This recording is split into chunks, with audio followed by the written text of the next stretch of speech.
Hello, in front of me I've got Turtle Beach, Kone 2. In this video I'll show you how to update mouse firmware.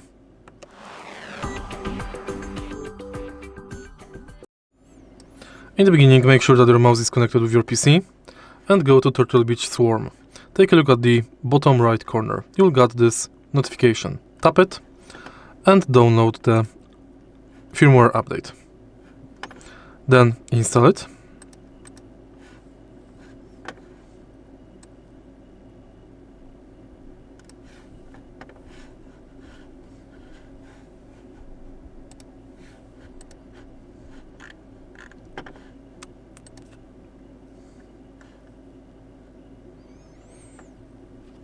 And now you can use your mouse. If you found this video helpful, please leave a like, comment and subscribe.